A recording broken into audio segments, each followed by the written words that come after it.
Oh wow, look, I'm reading the book. It must be a brand new book. Oh wow, it's Creatures of the Screen. It's the book that John Harrison wrote. I did an interview with him last year, actually. He was still making this book at the time, but I finally got my copy.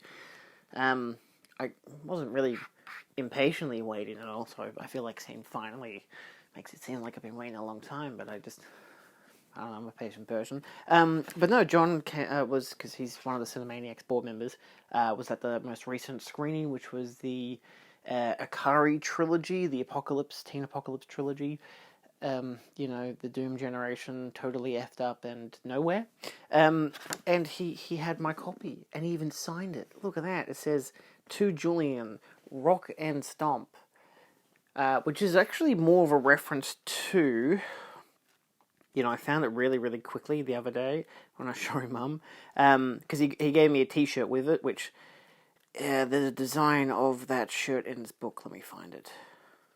There it is, on page 301. It's this one here. It's was it Gene Simmons and Godzilla? So I now have that as a T-shirt. It's the Demon versus the Big G battle for the Budokan.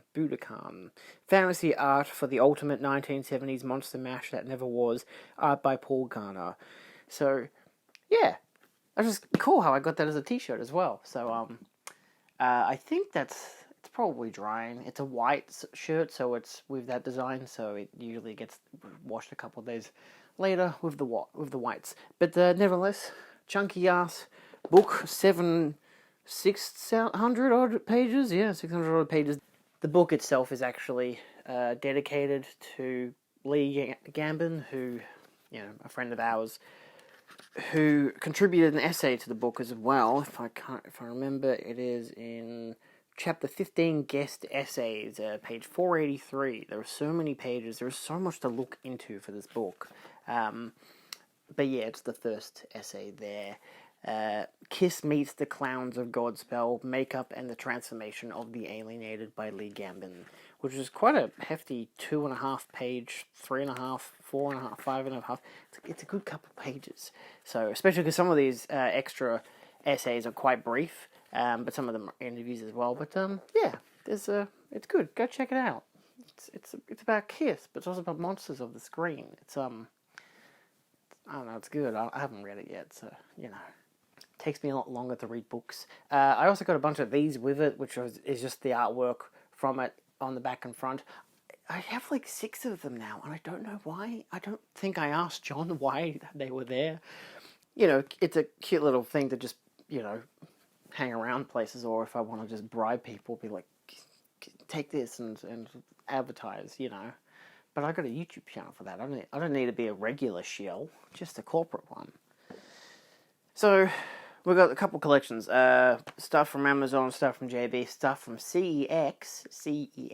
I think people call it Sex, but it is a stupid name. I don't know why it's called that. And a couple that I got from a trade with my friend Nadine. So I'm going to do the Amazon stuff first, because it's quicker. And some lucky viewer will be able to get a digital copy of one of the films. Wow. First up, we have Bottoms. Didn't come with a sleeve, which was disappointing, only because, all these ones have, like, shitty plastic that gets stuck to the spine. But obviously it was super popular, so they had no more slipcover variants available. I got this from Amazon. I think it only came out this month, this being, obviously, June. But it does come with, commentary, deleted scenes. I think there's a blooper reel as well. So 2 commentaries, a cast commentary and a director commentary, deleted scenes, outtakes, right along the making of Bottoms and theatrical trailer. This one was really fun to watch in 2023 in a cinema with like 6 other people who didn't laugh, which was disappointing. Like, they probably still enjoyed the movie, they just weren't like burst out laughing, because it is quite a funny movie, so I plan to rewatch it very soon, because I'm just happy that it's finally got a Blu-ray release, courtesy of Kino Lorber of all people. It's bizarre, like, especially because it's a very obviously brand new film, the 2020s film, which doesn't happen very often for Kino, but also just, it didn't even get a studio release. Like, what the fuck? So yeah, it's an Orion film, apparently. I didn't even know Orion still existed. Nevertheless, another one that didn't come with a sleeve. I only mentioned it because they're American cases, and usually the sleeves are nicer. We have Paramount Presents release for Harold and Maude. This one, if the lighting can catch it right, is a bit watered with the plastic, a bit wrinkly. But yeah, I missed out on getting the Criterion yonkers ago. I think I watched it on the channel the month that it went out of print, so it was going off the channel. So I have seen it before. You do have some images and stuff with the disc, which is nice. There is also a digital copy, so if you want the digital copy, there you go. I don't actually know when this expires, and given that it's a pretty newish release, code may not be valid after the 12th of the 7th, 2023. Okay, apparently this release has been out for a while now, and my screen's gone orange. Let me just... Okay. Sorry about that. So that code may have expired. I guess that explains why I didn't get a slipcover with it, because it's older release in terms of... Yeah. Strange. I don't know, that's 2021. God, was that many years ago? Time sucks. Alright. I traded my Steelbook edition of not Wild Things. Was it Wild Things? That doesn't feel right. Yeah, I guess it was. I keep thinking Wild at Heart, but I guess it was Wild Things. So I had the limited edition collector's set steelbook release of Wild Things that Arrow did a couple years ago, their 4K UHD disc, and I didn't need it anymore. I watched it once, it's like, yeah, it's alright. Didn't care to have it, and I don't even remember if I mentioned that I wanted to get rid of it, if I had posted about it. And I had two friends interested. One just didn't end up getting it. The other one, my friend Nadine, wanted to trade for it. And I was like, oh, that'll be interesting, because, I know how I can value it, because it's not mint condition, but also I know how much I spent on it. But also I can just, I knew I spent roughly $70 to $80 on it. I knew it was worth probably more than that because it's the limited edition steelbook version in a hard case, but it wasn't mint condition, so it's not worth double the price or anything, and also I'm not going to be stingy about it. So Nadine suggested a couple films, and ended up getting only one of the films that we agreed on I actually got. The other two, including The Ghoul, didn't even come up in conversation. So I got The Ghoul. This is from ITV Studios, which has a commentary and exclusive images and whatever. This is a really extensive image gallery. Commemorative booklet by Stephen Jones. Wow, look. A viewing notes booklet by Stephen Jones, which includes posters and artwork and stuff. And there's also reversible artwork, if I can take my... Oh, wow, it's like a Japanese poster. That's cool. I feel like I should have already looked in this. I think I've got a similar release like this. It's got all these different posters on the inside from different countries, which is really nice. So I was meant to get a film called Catacombs, which is an Australian release, but I think this is a lot better. I didn't expect this, and I was just like, what the fuck, The Ghoul? We didn't agree on that. She wasn't there. I got it at the Cinemaniacs. She gave them in a bag to Khan, and Khan gave them to me, and I gave Khan the steelbook to give to her. And I was like, I think it's probably better than Catacombs, so Nadine, if you're watching, don't feel bad. This is good. We also got Gay USA on Blu-ray. I did already have the DVD release, which I bought at the Cinemaniacs a year ago, maybe. But yeah, this is the exact same as the release I had before, same special features and everything, just on a Blu-ray disc. I've actually already done a DVD review for it, but it's the exact same transfer and everything. I just felt like, sure, I'll get a Blu-ray of it instead. Again, I'm not paying for it, I'm just trading. And it's a really good encapsulation of just like the history of pride and parades. And as it says, snapshots of the 1970s LGBT resistance. Yeah, it's like a good piece of history. It's several documentaries, a bunch of short films as well. There's even a 12-page booklet of essay by Stephen A. Russell. The fuck? I'm friends with him on Facebook. Hey, Stephen. I forgot that. I didn't realize that Stephen did a part of this release. That's great. But yeah, I know that Lee had also curated part of this as well. So yeah, just nice to have it, especially on a Blu-ray release. So yeah, it's still on its plastic. How about that? Then we have another one I wasn't expecting. She was trying to find a different film on DVD, and she ended up like suggesting all the other films, which I have too many movies. So obviously I was like, I got that, I got that, I got that. And then she mentioned this, Irresistible, which screams, that seems pretty irresistible, Julian. You gotta get it. It's a limited edition from Umbrella, 500 units produced. Yeah, I know. I got the limited edition release. What the hell's going on? This is a hell of a thing, of course, because it's 2006 Australian thriller.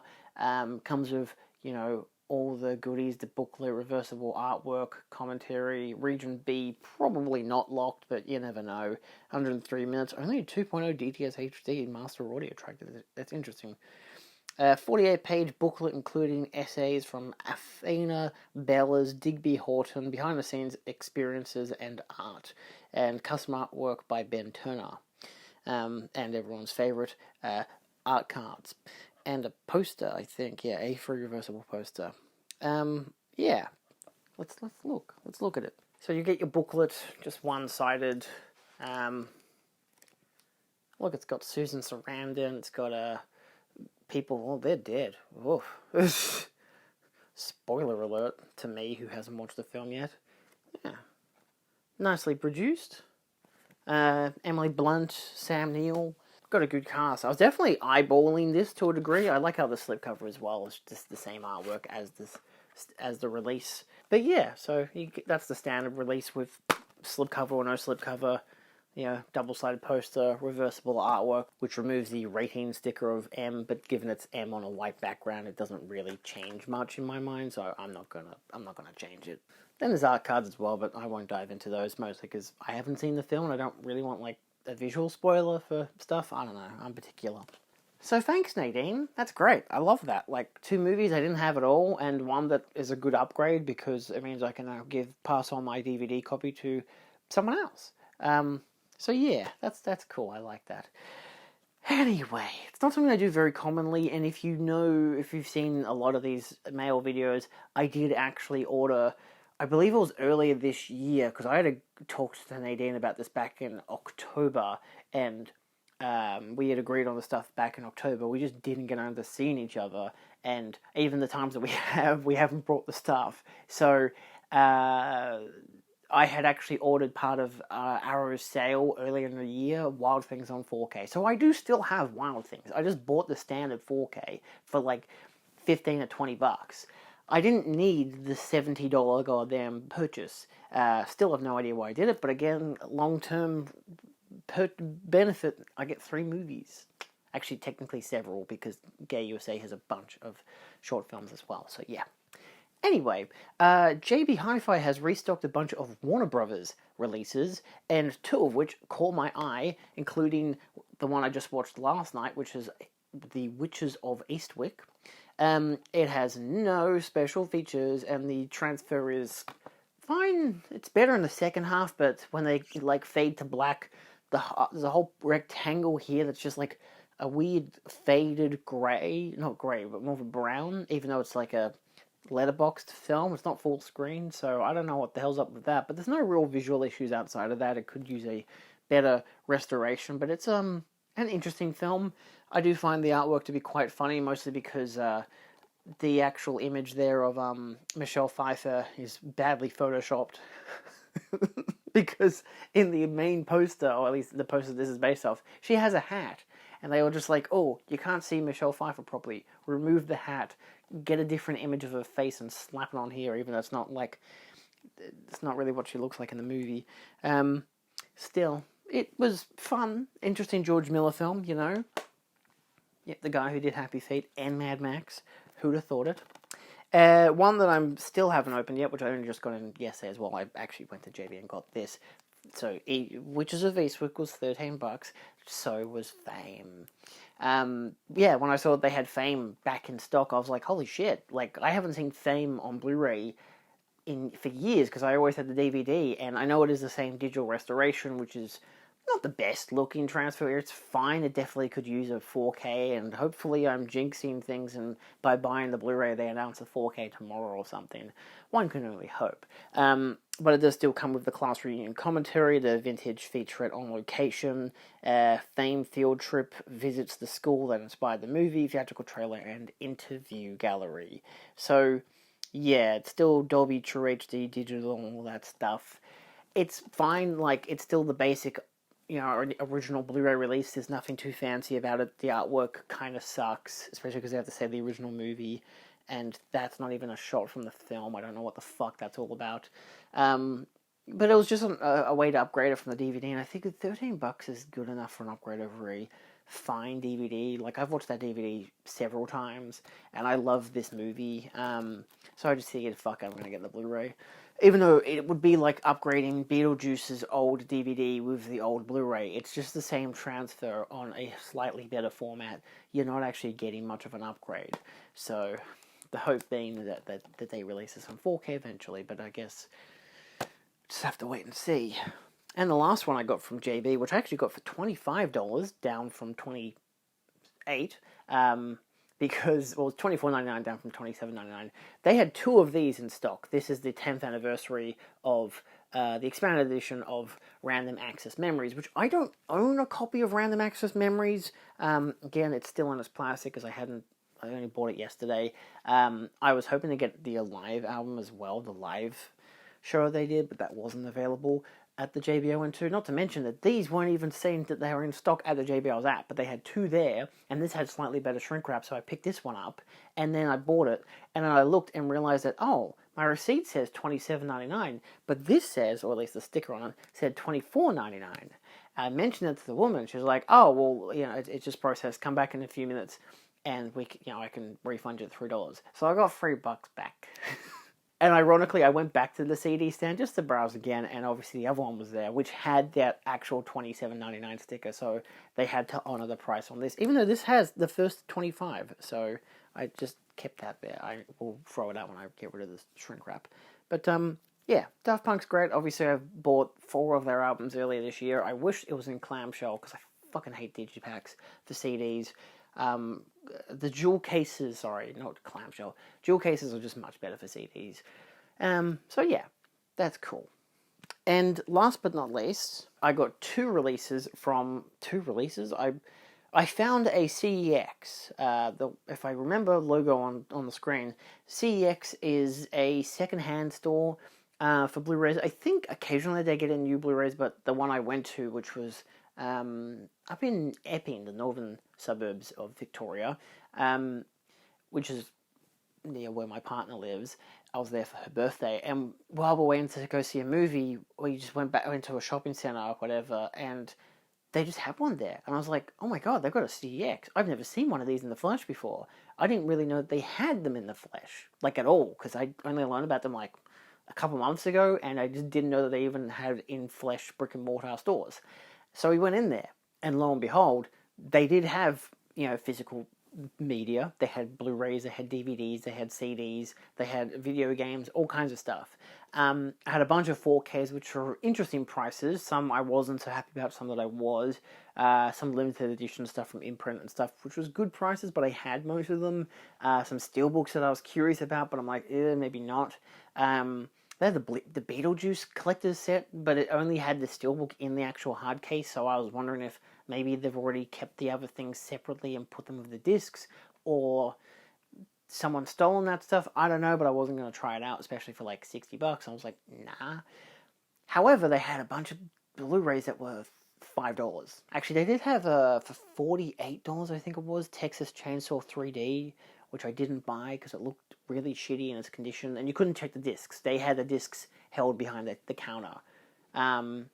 But I decided not to get that. I can buy it for cheaper on eBay anyway, but like a couple dollars cheaper, but still. But that was the same with like Fame and Witches of Eastwick. They were all dearer on eBay, because obviously they were kind of out of print, but now they're not. So I figured, fuck it, $13 is better than $40.